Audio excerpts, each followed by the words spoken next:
I always love this question because I very cheekily always suggest that they just strive their best to make their auditor happy.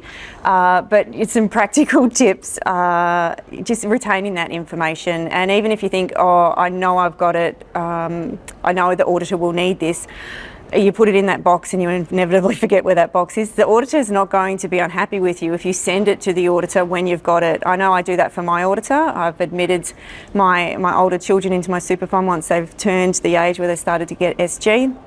So I'd admit them to the super fund. I actually at that point in time send it to my auditor and say, just here's a heads up, here's what you're going to need for when you get my file in for audit. So anything that's proactive like that, auditors love. One of the big challenges we get is typically over valuations of property and things like that. So if you can organise appropriate appraisals and have that documentation ready to go, it just makes the audit process much smoother. The other thing auditors love is actually having trustees ask them questions. I much prefer my trustees to ring me up and say, can I do this? And if I do, what should I consider? Versus the ones that ring me up going, oh, I did it, is it okay? So ones that are proactive that say, okay, I would like to have this investment, or I would like to have this approach, or this is what I want to do, what should I consider? Because then we can remind them that check your investment strategy that allows that investment, or make sure you keep this paperwork, or if you're going to buy a property, make sure it's in the name of the trustee, not in your name, for example. So there's things that we can assist the trustees along the way, and then when we get to audit, there's no surprises, there's no headaches, and the trustees go, well, that was nice and painless, that's nice and easy. Now look, timing is obviously always crucial. Auditors are incredibly busy in the lead up to the May deadline. Any trustee that gets in well before that are our favourite clients. So trustees that are well prepared and have everything ready to go versus, you know, here's the dog's breakfast of information. That just makes the process a lot smoother. And for me, I do time-based audits. I don't have fixed fees because every fund is different, and I never think it's reasonable for the smaller funds to be compensating the larger funds, or the small activity funds compensating the large activity funds. So my clients who then collate everything and have it in a nice orderly manner makes the audit quicker and smoother, and therefore their audit's cheaper by default. No, look, not really, other than there's just a few extra audit steps. So if you're in pension phase, we might often need an actuarial certificate to assist with the tax calculations. That needs to be provided before the audit can be finalised. We also have to check that they've met their minimum obligations and that they've met a series of payment in terms of their eligibility for their tax concessions.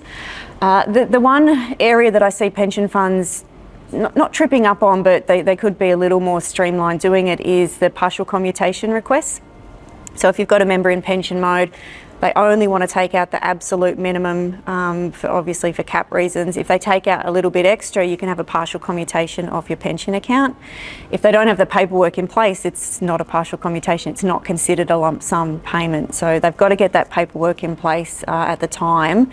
They've got to request the trustee, yeah, that portion of my payment from the pension, I want X dollars to be a pension and Y dollars to be a lump sum partial. Some of the interesting topics were in relation to the super stream. So there's new rules in relation to how fast rollovers have got to be processed, and there's an audit consequence for that because the rollovers fall under the payment standards. And auditors, we check rollovers, we check where they go, we check when they come in, but never had to check the timing of them before, and the superstream requirements are there's a mere 3 days as to when rollovers have to be processed. So auditors who have to sign off on the payment standards in the audit process now have this 3-day rule to be checking at. So it was a really timely, I guess, you know, bit of information that we do have to incorporate that into our 2022 audit processes. It's not something that we've had to do before. There's also discussion about the new 6-member SMSFs. So I haven't seen any yet. There's a lot of colleagues that have, but we were talking about whether we need to have our audit engagement documents, our audit representation letters signed by all 6 if there's 6 in the fund, or whether there's just a select few, because the rules have changed as to how many people have to sign the financials if there's a 6-member fund. So there's a conversation about that in terms of, you know, how auditors are going to manage that in practice. All superannuation providers have to now comply with the superannuation rollover requirements in terms of that 3-day rule. In the past, it wasn't an audit issue. We look essentially the rollovers come in, we just audit the rollover. We don't look at how long it took to get into the fund. And if there's a rollover leaving the fund, we don't look at when the member requested to roll out. We never had to worry about that before. Now, of course, for our 2022 audits, we will be looking at when the trustee got the rollover request, how long it took to process, and we'll be going through that payout time frame to make sure they've complied with the payment standards. If they haven't complied, it might equate to a qualified audit opinion and ATO reporting because of the compliance contravention that might exist there.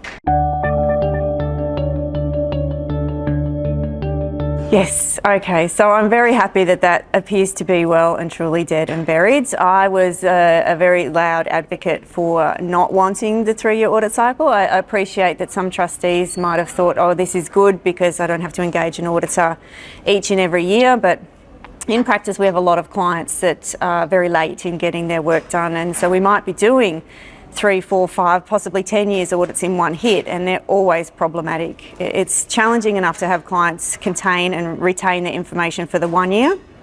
The thought of doing 2 and 3 years in one hit, I could just see costs actually escalating, not decreasing as was proposed or hoping that would happen. There certainly would have been some smaller nominal costs that might have been saved. You know, we do title searches every year for funds with property. So if you're doing a 3-year audit in one, you would just get 1 title search versus doing them annually, and you'd get 3 over that period of time. But to me, that was a nominal cost saving compared with all the extra time that it takes to do a very delayed audit. So for me, I was very vocal in saying I don't think this is a good idea for the trustees from a cost perspective and also from an industry perspective. Trying to keep track of, oh, I did your audit 4 years ago, am I still your auditor? I don't know whether you're coming back. I think it would have been very clunky to manage. Yeah. And yeah, for me, I just thought it wasn't in the best interests of maintaining the integrity of the super system. You had a lot of trustees who would then be responsible for going, oh, I've had a triggering event, I now need to get my audit done. Clients never know that they've had an event until quite often the auditor says you've got this contravention, you've got this compliance issue, you've got these other concerns. Trustees wouldn't really have been in the box seat to be able to drive when they needed their audit done, and I could just see that just creating more headaches and stress for trustees who in the main, they want to do the right thing. And can you imagine a trustee that gets to year 3 thinking that everything's all clear sailing? You go, oh, actually you should have had your year 1 audit done in year 1 because there's an issue in year 1, and then that snowballs for each and every year. That was how the proposal would have essentially worked in practice. So haven't heard anything for a very long time. I have a lot of people asking me, but I'm very happy that it's just regular annual audits. It just seems to be a more practical approach to me. Oh, look, I don't think they took a position. It was not really driven by the ATO. So, but having said that, look, the ATO were involved in the conversations. Treasury was certainly very proactive in seeking feedback and having consultative meetings with the various stakeholders. And you know, it was refreshing that you could actually go in, have a conversation. These are my concerns and these are why. And from my audit perspective, I was actually invited by Treasury to go in and have one-on-one conversations with them. And I took in, well, these are all the things we do as auditors annually, and this is where the problems are going to start, coming out if we have a delayed audit process. And so they were actually really welcoming of that information because it gave them a really good platform, I think, to make the appropriate decisions.